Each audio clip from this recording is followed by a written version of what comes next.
Ndabaramukije neza inshuti za ISONGA MEDIA TV. Uyu ni wa mwanya tubagezaho ibyasohotse mu binyamakuru. Reka inkuru yacu tuyihere ku kinyamakuru Kigali Today, aho gifite umutwe w'inkuru uvuga ngo Amerika yahinduye imvugo kushyigikira KISEKEDI. Amerika yahinduye imvugo ku gushyigikira KISEKEDI. Tibo Naji wahoze ari umunyamabanga wungirije wa Leta Zunze Ubumwe za Amerika ushinzwe Afurika yavuze ko yicuza kuba yarashyigikiye Felix Antoine KISEKEDI ngo atsinde amatora ya Prezida wa Repubulika Iharanira Demokarasi yabaye muri 2018. Ibi Naji yabitangarije tariki ya 7 Gicurasi 2026, umunsi umwe gusa nyuma yuko Prezida KISEKEDI atangaje ko ashobora kwiyamariza manda ya gatatu, mu gihe abanyekongo baramuka babimusabye. Mu butumwa bwe Naji yagize ati, kimwe mu bintu nicuza cyane mu gihe nari mu nshingano nuko nasabye Leta Zunze Ubumwe za Amerika gushyigikira KISEKEDI nk'uwatsinze amatora ya 2018. Natekerezaga ko azaba umuyobozi utandukanye kandi uzateza imbere inyungu z'abanyekongo. Ati naribeshye cyane.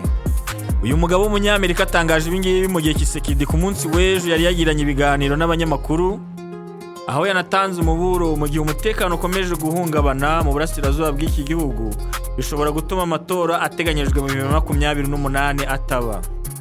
Yagize ati, dushobora guhagarika iyi ntambara, kubw'ibyago ntituzashobora gutegura amatora mu mwaka wa 2028, ariko ibyo ntibizaba kubera ko nzaba nanze kuyategura. Ubushobozi burahari, twabikora, ariko nitwayategura tudafite Kivu y'Amajyaruguru na Kivu y'Amajyepfo. Ese turemeranya? Twategura amatora dute? Ibyo ni by'umukuru w'igihugu Antoine Felix KISEKEDI Chilombo wa RDC yatangaje ubwo yakurizaga abaturage inzira ku murima ko amatora muri 2028 atazaba igihe hakiri intambara.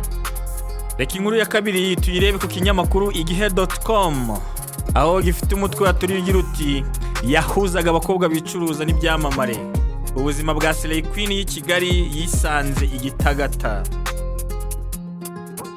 Mukarusinga Shakira y'imyaka 34 uri mu bagore bakiri mu kigo ngororamuco cya Gatagara kubera gukoresha ibiyobyabwenge ni umwe mu bari aba Slay Queens bakanyujijeho mu myaka ya 2013 kugeza 2022.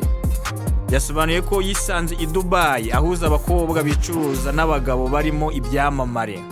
Mukaruziga yabwiye IGIHE ko ubwo yari afite imyaka 20 yatewe inda n'umukinnyi w'umupira w'amaguru w'umurundi umaze kubaka izina muri ruhago nyarwanda.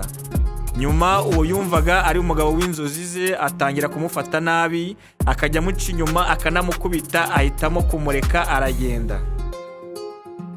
Ati yanteye inda tutarabana, icyo gihe ajya gukina Kinshasa mu kipe yitwa Vita Club, agenda afite inda y'amezi 4, agaruka afite umwana w'umwaka. Yangiriye neza aranshaka, ariko kunshaka ntabwo nabayeho neza. Njye naramukundaga kandi nawe yarankundaga, ntabwo yari kunshaka atankunda. Angejeje mu rugo arandushya cyane. Uyu mugore yananiwe kwihanganira ibikorwa by'umugabo we byo kumuca inyuma, bigerekwaho nuko kwa sebukwe bamwanze, afata icyemezo cyo kumuhungira kure cyane. Uyu mugore yagize ati, kujya i Dubai kuri nge byabaye nk'ijuru ringwiriye kugira ngo wenda mve hafi ye, kuko buri mwanya barampamagaraga ngo tumubonanye n'umukobwa mu modoka, wa mukobwa uri mu mashusho y'indirimbo runaka bari kumwe, ngo ugezweho. Bita numva umutima wanjye ugiye guturika. Mukaruziga Shakira yigaga muri kaminuza icyo gihe ataha ninjoro, umugabo yamubwiraga ko adashobora kurya ibiryo byatetswe n'umukozi, agateka ari uko hageze mu rugo bikarangira igicuku kinishye. Byageze aho umugabo amusaba ko buri wese arara mu cyumba cye, ndetse asaba uyu mugore kuta ajya amubaza aho yagiye cyangwa ibindi bimwerekeyeho. Hepfo yaho muri iyo nkuru y'IGIHE aravuga ngo yakunzwe n'ibyamamare i Dubai birimo Davido. Mu mwaka wa 2012 nibwo Mukaruziga Shakira yageze i Dubai aho yakoreye imyaka 7. Yagezeyo yakirwa n'abari bamutegereje, ndetse abanza kubana mu nzu n'undi mukobwa yasanzeyo wanabyariyeyo. Amaze kumenyerezwa umujyi atangira gukora ibizwi nka hosting, yiganzamo ibijyanye no kwakira abakiriya mu tubyiniro. Uyu mukobwa kandi muri ako kazi yahuriyemo n'ibyamamare bitandukanye ndetse baba inshuti ze za hafi. akomoza ku kuntu nubwo yasaga nabi amaze n'igihe gito asamye inda ikavamo. Umunsi wa mbere akora i Dubai yahuye n'umuzungu akamukunda akamuha 1,300 y'amadolari ariyo yahereyeho yiyubaka i Dubai. Ati nakiraga ba Davido ba Kiss Daniel bose abantu baranze. Nabayeyo ubuzima bwo guhura n'abantu bakomeye. Nahuye n'abantu bakomeye cyane. Abana b'aba Prezida abahanzi twarahoranaga buri munsi mba hostinga. N'abandi bakobwa inaha bo mu Rwanda kandi bakomeye. Ntabwo navuga amazina yabo. Mukaruziga yavuze ko igihe yari ageze i Dubai icyamuruko ibikorwa byo kwicuruza ari umusore wo muri Kenya bakundanye akamuherekeza kenshi iyo yabaga yagiye mu kazi ka hosting. Byatumaga adacudika n'abandi bagabo uburyo bwabageze ku gukora imibonano mpuzabitsina. Ati Dubai nakundanye n'umuhungu w'umunyakenya kandi yari yifashije muri icyo gihe nkora ibya hosting. Icyo cyatumye n'ibyo bintu by'uburaya ntabijyamo cyane. Ahantu hose twarajyanaga. Ngabo rero abasilayi queen bacu iyo bagiye i Dubai burya bafite abantu bashobora kuba hostinga bari i Dubai. Muri iki kinyamakuru kigenda none kandi hari indi nkuru ivuga ngo umugabo yafunzwe akekaho kwica nyina akamuta mu musarane bakamenaho beto. Mahaho ibi ni mu karere ka Ngoma. Umugabo w'imyaka 35 wo mu karere ka Ngoma yatawe muri yombi akekaho kwica nyina umubyara w'imyaka 64 akamuta mu musarane ndetse bameneraho beto hejuru. Nyuma yuko uyu mubyeyi yamwishyuzaga miliyoni 3 z'amafaranga y'u Rwanda z'ideni yari amurimo. Ibi byamenyekanye ku mugoroba wo kuri uyu wa kane tariki ya 7 Gicurasi 2026 aho byabereye mu mudugudu wa Gatonde mu kagari ka Mutenderi mu murenge wa Mutenderi mu karere ka Ngoma. Amakuru igihe yakuye mu baturanyi b'uyu mugabo uko yarafitiye nyina umwenda ungana na miliyoni 3 mu minsi yashize nyina yagiye kumwishyuza arayamwima. Biba ngombwa ko amurega mu buyobozi. Uwo mugabo yemera kujya ayamwishyura gake gake. Ku ikubitiro yahise amwishyura 500.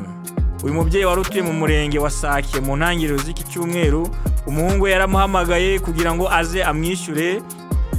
Ahageze bigakekwa ko yahise amwica amujugunya mu musarane ndetse ahita anamagara abafundi bashyiraho beto kugira ngo asibanganye ibimenyetso. Ngayo nguko ubugome busigaye bwaragwiriye. Unoneho reka tunyarukire kuri Kigali Today.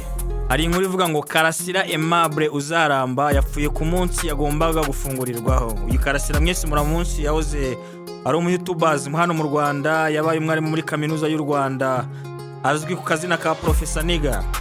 Urwego rw'igihugu rushinzwe igorora rwatangaje ko Karasira Aimable uzaramba yapfuye mu masaha y'ijoro ryo kuwa 7 Gicurasi 2026 ahagana saa 6 nyuma yuko afashe imiti myinshi yarasanzwe anywa arenza ingano yayo. Ibi byabaye habura amasaha make ngo Karasira Aimable ngo asohoke mu igororero ry'amageragere aho yarasoje ibihano yari yarahawe ku byaha yarakurikiranywe. Umuvugizi wa RCS Sengabo Hilary yatangaje ko ubwo Karasira yaramaze kugenzurwa byose habura amasaha make ngo asohoke muri gereza aribwo yanyweye iyo miti yamufashaga mu bibazo by'uburwayi bwo mu mutwe, depression yari afite. Ati imiti yayinyoye nk'uwiyahura. Ubuyobozi bwa RCS bwahise bwihutira kumugeza kwa muganga ku bitaro bya Nyarugenge birangira apfuye. Ngiyo inkuru y'akababaro y'uwitwa Professor Niga nawe witabye Imana nyuma yuko afashe imiti irengeje urugero ko yarasanzwe apfa agapfira mu igororero ry'amageragere. Naho mu kinyamakuru IGIHE turasanga indi nkuru ya Lieutenant General Yav ushinzwe gukorana n'u Rwanda yasabiwe gufungwa burundu. Ubushinjacyaha bw'igisirikare cya Repubulika Iharanira Demokarasi ya Kongo bwasabye urukiko rukuru kwemeza ko Lieutenant General Philemon Yav Irungu yakoranye n'uwo muri leta y'u Rwanda rukaboneraho kumukatira igifungo cya burundu. Lieutenant General Yav wamenyekanye nka Tigre yahoze ayobora intambara ya gisirikare ya gatatu yatawe muri yombi muri Nzeri 2022 ashinjwa kuvugana n'uwo muri leta y'u Rwanda, kandi ngo hari ubutumwa yamwohereje kuri telefone ye muri Werurwe uwo mwaka buhamya ko bakoranaga. Telefone ya Lieutenant General Yav yafatiriwe kuva agifatwa urukiko rwasabye ubushinjacyaha kwerekana ubwo butumwa burabubura hifashishwa abahanga bakorana mu rwego rw'igihugu rushinzwe umutekano w'ikoranabuhanga CNC ariko nabo barabubura. Ubushinjacyaha bukuru buyobowe na Lieutenant General Sierene Rukiriya bwabwiye urukiko ko nubwo ubwo butumwa butaboneka hari abatangabuhamya bemeza ko Lieutenant General Yav yabwohererejwe n'umwofisiye mu ngabo z'u Rwanda. Lieutenant General Kuriya yitabaje abatangabuhamya bari muri Lieutenant General Constant Ndima wabaye guverineri w'intara ya Kivu y'Amajyaruguru na General Major Sylvain Ekenge wabaye umuvugizi w'ingabo z'igihugu, ariko babwira urukiko ko uretse ibyo babwiwe na General Major Peter Chirimwami wapfuye muri Mutarama 2025 ubwo butumwa batabubonye. Lieutenant General Ndima yavuze ko yabwiye ko ubwo butumwa bwohererejwe na General Tada James Kabarebe wakoze imirimo itandukanye mu ngabo z'u Rwanda. General Major Ekenge we avuga ko yabwiwe ko bwohererejwe n'umujyanama bwite wa General Tada Kabarebe bitera abacamanza urujijo. Nyuma yo kubura ikimenyetso gikomeye dossier izingiyeho no kwifashisha abatangabuhamya banyuranye imvugo ku wa 7 Gicurasi 2026 Lieutenant General Likuriya yasabye urukiko rukuru rwa gisirikare guhamya Lieutenant General Yav icyaha cyo kugambanira igihugu kubera ubwo butumwa rukamukatira igifungo cya burundu. Lieutenant General Likuriya yasubiriyemo urukiko ko Lieutenant General Yav yoherejwe ubutumwa n'umwofisiye mu ngabo z'u Rwanda nawe abwohereza abajenerali babiri bo mu ngabo za RDC atabimenyesheje ubuyobozi bukuru bw'igisirikare buri Kinshasa, kandi ngo yasabye abasirikare gukora ibinyuranyije n'amategeko. Ngaye nguko umujenerali baramukatiye nta kimenyetso gifatika. Ugiye nanone turasanga indi nkuru yateje saga ifite umutwe uvuga ngo nawe amatike yamushiriyeho. Minisitiri Uwihanganye yunze mu ry'abifuza igitaramo cya kabiri cya King James. Umunyamabanga wa leta muri Minisiteri y'Ibikorwa Remezo Uwihanganye Jean Didier yunze mu ry'abifuza igitaramo cya kabiri cya King James ndetse byaba ngombwa akaba yakorana n'icya gatatu.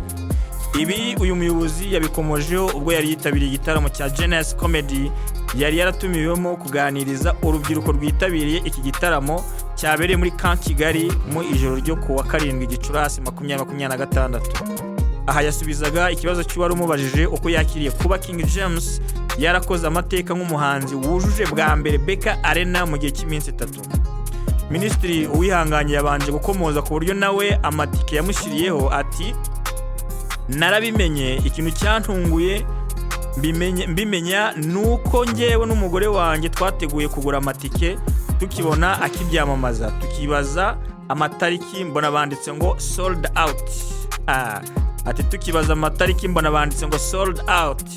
Ngira ngo ni bya bindi muri iki gihe abahanzi bakora kugira ngo batwike kugira ngo abantu baze. Aha niho Minisitiri Uwihanganye yahereye asaba King James kureba uko yashyiraho n'umunsi wa 2 ndetse byaba na ngombwa akaba yakora uwa 3 mbere yuko mu gihe kizaza yatekereza kuzakora muri stade Amahoro.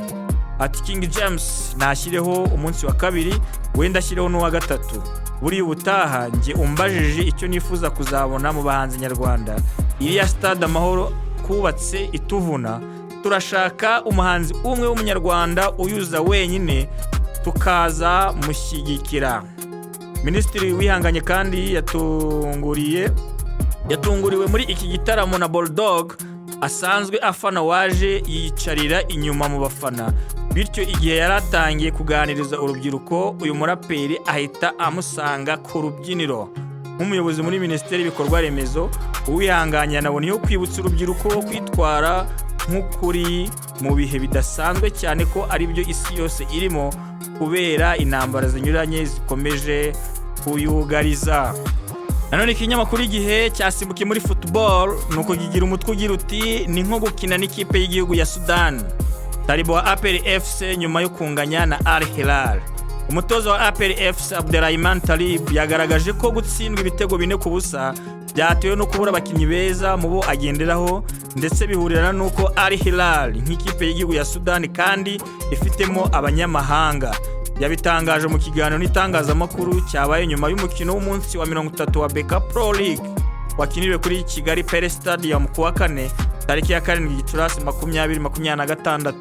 Tari byagaragaje ko gutsindwa umukino byatewe no kuba hari abakinnyi atarafite kuri uyu mukino kubera ibibazo by'uburwayi, nyamara ari bo bari kumufasha. Ati nakinnye uyu mukino nta bakinnyi batanu mu bagenderwaho mfite, twakoranye mu mikino 38 iheruka.